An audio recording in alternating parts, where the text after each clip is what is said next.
¿Cómo estás, María Victoria? Bienvenida a tu conexión matinal.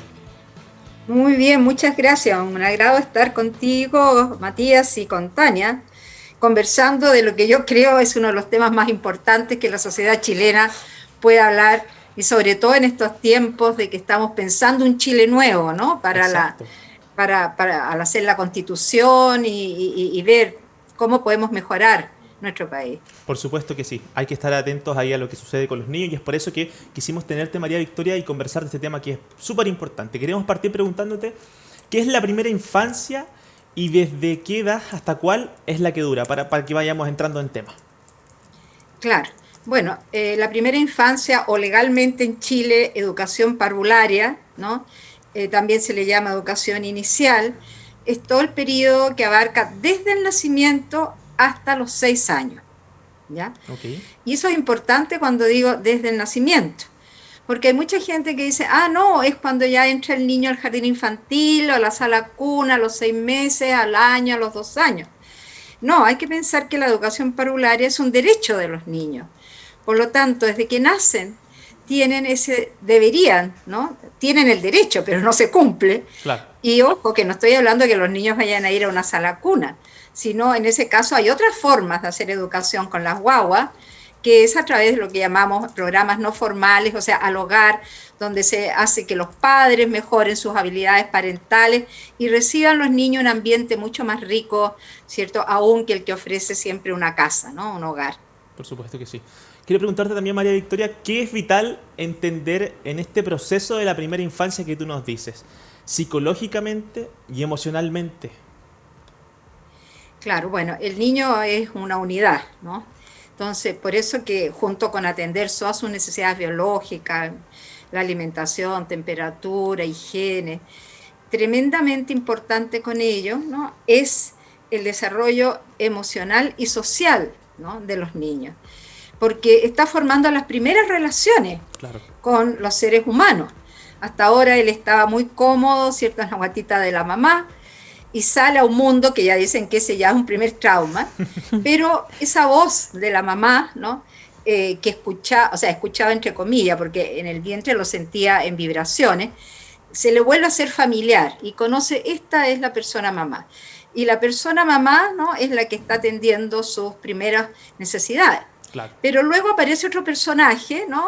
Con otra voz, quizás con la piel no tan fina como la mamá, un poquito barbudo, ¿no? Y aparece otra persona. Y el niño empieza a aprender y así se va ampliando el círculo, los hermanos, los abuelos, Claro. el mundo de las relaciones humanas y aprender algo. Que las personas son muy importantes porque satisfacen muchas sus necesidades, pero que somos diferentes, ¿no? Exacto. Y eso, fíjate que esto cuando hablamos de respetar la diversidad del otro y todo lo demás, los niños empiezan a aprenderlos desde esta edad. ¿Ya? Entonces ahí ese aspecto y por tanto a tener buenas relaciones, a confiar en el otro, a ver que aprende de los otros, ¿no? Y sobre todo recibe amor, porque si la psicología algo nos ha enseñado tantas cosas, pero que sin amor los niños no crecen bien, ¿no? Claro. Por eso que esos primeros vínculos, esos primeros apegos son tan fundamentales en el desarrollo humano. Y es, y es por eso, María Victoria, que en esta primera etapa, la primera infancia, es que los niños están a flor de piel y es por eso que quizás debemos entregarle en esta primera etapa todo el amor que tú nos dices. Claro, o sea, ahí el niño, este amor que se da en miles de formas, ¿no? Se da tocándolo, ¿no? Porque ellos son táctiles en esta etapa, ¿no? Cantándole, abrazándolo, pero también, como digo yo, un amor propositivo. Es decir, los niños a su vez empiezan a conocer el mundo que les rodea. Y en eso, ¿no? Es muy importante que conozca todo su mundo familiar más inmediato, pero también a este niño que tiene las maravillosas cualidades humanas de ser curioso, de tener iniciativa, esta guaguita, empieza a interesarle también la florcita esa que está en el jardín y que tiene un color fuerte, ¿no? Y la hojita que se mueve. Y si hay un pajarito por ahí cantando, va a mirarlo también. Y si está el perro moviendo la cola, le va a interesar también. Entonces, Por eso que es tan maravilloso e importante, ¿no?, lo que hagan los padres con las guaguas en los primeros meses de edad. Claro. ¿No? Que no tengan esta visión guagua en la cuna o en la silla nido, ahí mirando el techo, ¿no? Y basta. No, este es un ser humano en formación, por eso es que estamos hablando de educación, Claro. ¿no? Entonces, y que no es la sala cuna, sino empezar a enseñarle el mundo concreto y real que rodea al niño. Por supuesto que sí. Buenos días, María Victoria, aquí, Tania. Hola, Tania. Una pregunta. ¿Cómo puede afectar en los niños también el estado anímico de sus padres? O sea, están en una edad en donde ellos absorben todo lo que está a su entorno, y si ven que sus padres están estresados, enojados por el encierro, ¿les perjudica también a ellos?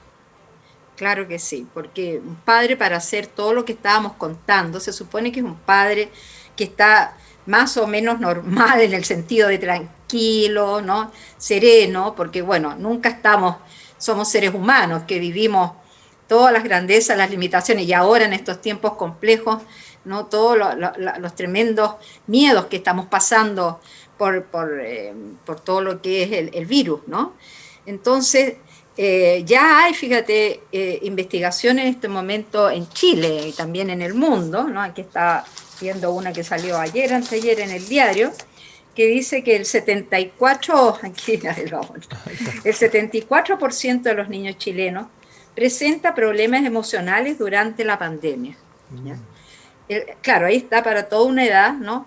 Pero la guagua también, porque si una mamá, un papá o quien cuida al niño, puede ser una abuela, un tío, una tía, ¿no?, está con síntomas de depresión, está con estrés, ¿no?, que son algunas de las manifestaciones de salud mental que los adultos hemos presentado en todo este periodo. Por supuesto que no necesariamente está con ganas de cantarle al niño, de jugarlo, de sacarlo, etc. Y fíjate que Chile tiene los niños pequeños. Ha habido investigación los últimos 10 años, aquí hay un profesor de la Universidad de Santiago, el doctor Felipe Lecanlier, ¿no?, que es doctor en psicología, que hace estudios sobre la salud mental de los niños entre 1 año y 5 años, esta edad que estamos hablando, ¿no? Y en los últimos 10 años, y comparan con lo mismo con otros países. Y fíjate que hasta ahora siempre hemos salido en los peores lugares. O sea que nuestras guaguas, ¿no?, porque las guaguas y los niños, los párvulos, ¿no?, de 1 a 5, están con un problema de salud mental importante, ¿no? Y eso se manifiesta en temores, en angustia, que andan con susto, ¿no? Todo ese tipo de situación que no quieren, que andan enojados o que andan con agresividad. Porque es su forma de reaccionar frente a algo que no entiende que le pasa a él y que le pasa a su entorno, ¿no? No sabe por qué la mamá no quiere jugar con él, ¿te fijas? Entonces, yo aquí aprovecho estas cámaras para hacer un llamado a las familias, ¿no?, que por eso decía, una de las labores más importantes que podemos hacer los seres humanos es formar las nuevas generaciones de seres humanos. Y cada día sabemos más cómo hacerlo mejor, pero no necesariamente estamos aplicando esos conocimientos. Hace 2 años atrás, si tú te acuerdas, Tania y Matías, estábamos luchando para que la jornada laboral se acortara de 44 horas a 40. ¿Verdad? Sí. ¿Y cuál era uno de los argumentos que dábamos para eso? Que los padres pasaran más tiempo con sus niños, ¿no? Porque una mamá que te trabaja, como la gran mayoría de las mamás, ¿no?, que te sale a las 7 de la mañana de su casa, toma el metro, la micro, cualquier cosa, ¿no?, trabaja todo el día y después en la tarde a las 6, 7 toma y llega a su casa a las 8. Bueno, ¿a qué hora está con el niño? El niño puede estar en manos de alguien ahí o puede estar en una sala cuna. Claro. Pero tampoco es bueno que esté en una sala cuna todo el día. O sea, ni la mejor sala cuna reemplaza el amor de su madre, de su padre y lo que ellos pueden hacer. La contención, claro. Entonces, esas son tareas que tenemos que pensar para este Chile nuevo que queremos construir. ¿Cómo hacemos una sociedad que nuestros niños sean más felices, ¿no?, y no estemos en este estado tan deplorable? ¿Y para qué decir con la pandemia? Claro, y ante eso, ¿qué tendríamos que hacer nosotros como adultos para, en este caso, ser la base de los niños para que ellos logren crecer, obviamente sin ningún problema, para que se sientan tranquilos? ¿De qué forma tendríamos que actuar o cómo ayudarlos? Claro. Primero, mira, es una cosa tan lógica, dejarlos ser niños, que sean niños. Un niño significa un ser que tiene iniciativa, o sea, la guagüita de 4 meses que ya tiene pensión voluntaria, si tú le pones una flor al frente va a tirar su manito y va a tomar la flor, ¿no? Dejarlo moverse, ya cuando cada vez se va moviendo, ¿no? Dejarlo jugar. El juego es la gran forma de aprendizaje y de salud mental de los niños. Pero desgraciadamente, ¿no?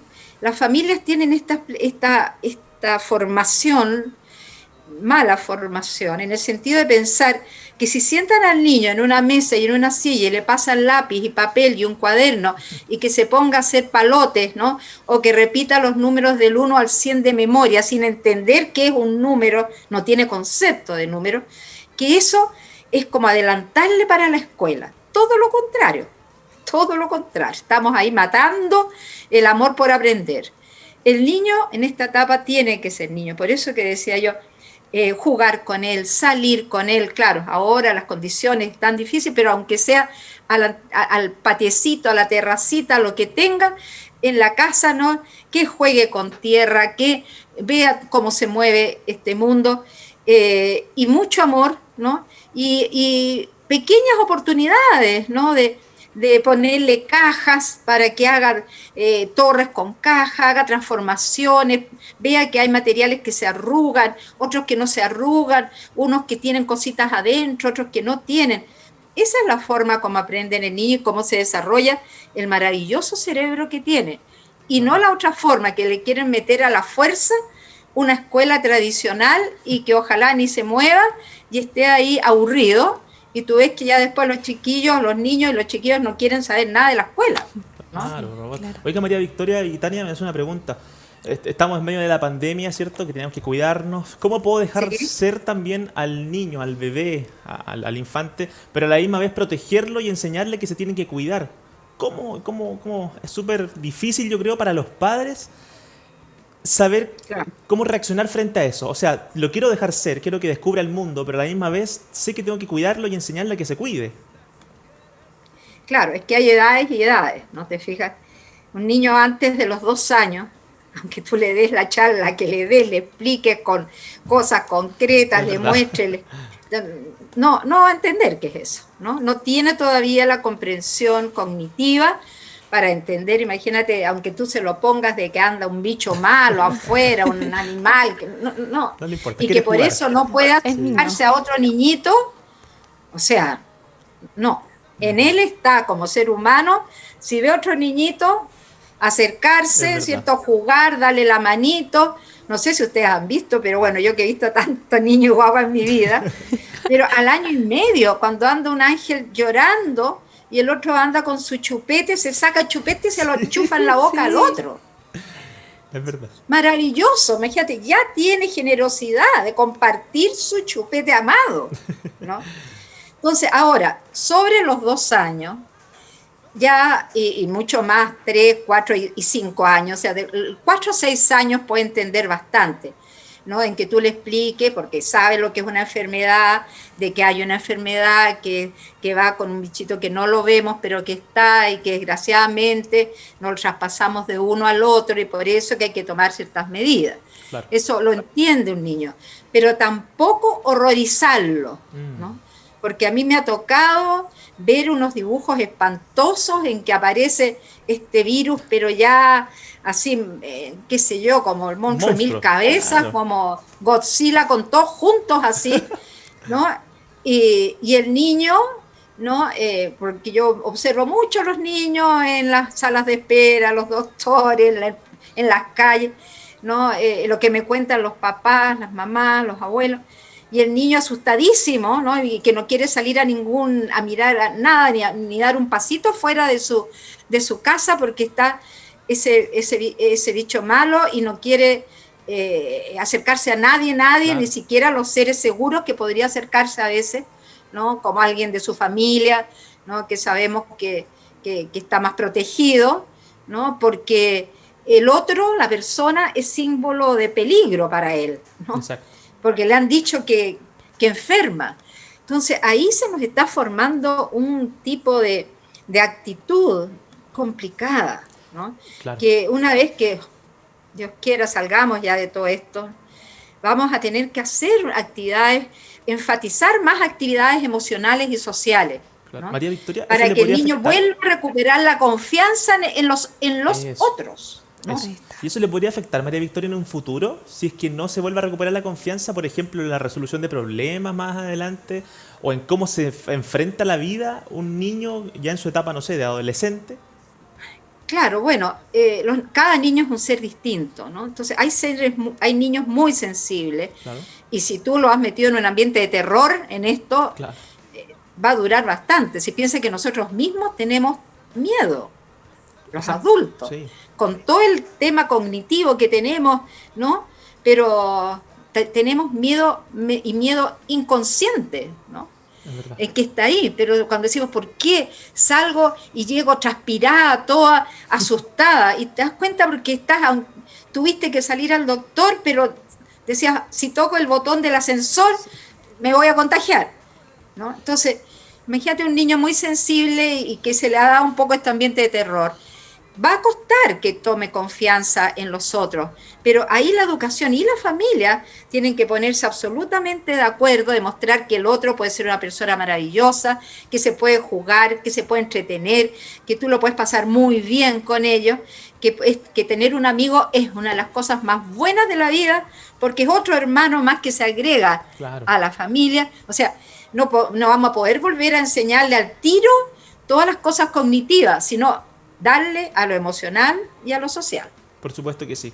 Y no encerrarlo en este mundo de la casa solamente con papá y mamá y hermanos. Quizás también usar las tecnologías hoy en día, María Victoria, que nos permiten hacer una videollamada, ver a los abuelos a través del celular, en caso de que los tenga. Porque Tania me contaba fuera de cámara cuando vimos que nos tocaba la entrevista contigo, María Victoria, una experiencia súper personal que le pasó con alguien de su familia, un pequeño. Sí, Ya. sí, de hecho yo tengo a mi prima de 1 año y durante todo el periodo de la pandemia ella solamente vio a sus papás y a su hermano y resulta que Ya. cuando nos volvimos a ver ella no se daba con nosotros, o sea, le costaba mucho Claro. reconocer que también éramos parte de la familia, que no quería abrazo, uno les tiraba la manito y ella se daba vuelta, entonces estaba todo el Querida. rato con sus padres y claro, fue porque creo yo que durante el primer año de su vida, y uno de los más importantes también, solamente vio a sus padres y a su hermano. Entonces ahora hemos hecho todo un trabajo familiar detrás para ir poco a poco, para que ella entienda también que somos parte de su núcleo. Claro. Porque claro, o sea, ella creció en su primer añito con solo 3 personas. Exacto. ¿Es normal, Claro. María Victoria? Sí, en estas situaciones que no habíamos vivido nunca, es normal, ¿no? Y fíjate que me lo han contado distintas familias, ¿ah? Incluso algunas con mucha desazón. Me contaba también otra tía, ¿no? Una tía, me decía, volvimos a juntarnos y me miraba y me decía, ¿quién eres tú? O sea, ni siquiera se acordaba de mí, ¿no? Un niñito ya un poquito más grande, 2, 3 años, ¿no? O sea, el año y tanto que estuvo ahí, no se acordaba que era su tía. Claro. Entonces, por eso, pero lo que tú dices, Matías, es bien importante. Si no se puede hacer ese contacto directo por todas las razones que sabemos, ¿no? Ayuda el celular, ayuda el contacto, ¿no? Y ver y conocer al abuelo. A mí, fíjate, supieras la de abuelos y abuelas, con la pena que me han dicho, todavía no puedo ver a mi nieto, a mi nieta, Me imagino. ¿no? Pero sí que él, ¿cierto? Ya empiezan los niños, no va a saber que es su abuelo, pero va a ver que es una persona, estoy hablando de una guagua, ¿no? Que es una persona que se aparece recurrentemente, ¿no? Y que le sonríe, porque el otro problema tremendo que hay es que esta generación, si sale, se encuentra con algo que yo llamé la sociedad de los enmascarados. Escribí un artículo sobre eso. Es decir, ve personas de aquí para arriba, e incluso como yo con anteojos, o sea, no ve expresiones, no ve sonrisas, no ve asombro, no ve todo lo que uno le hace a un niño habitualmente, cuchicuchi, todas esas expresiones de afecto, ¿te fijas? Estás viendo un ser sin expresión, O sea, Claro. hasta eso es limitado. Es verdad. Ahora, su familia inmediata sí puede verle la expresión, pero los otros no, ¿no? Entonces, eh, todo esto está limitando cada vez más el conocimiento del ser humano y de la maravilla que es ser humano, un ser que entrega amor, que sonríe, que canta, que se asombra, ¿no? Que quiere, que se ríe mucho, porque el reírse genera un tipo de neurotransmisor en el cerebro que te hace sentirte mejor.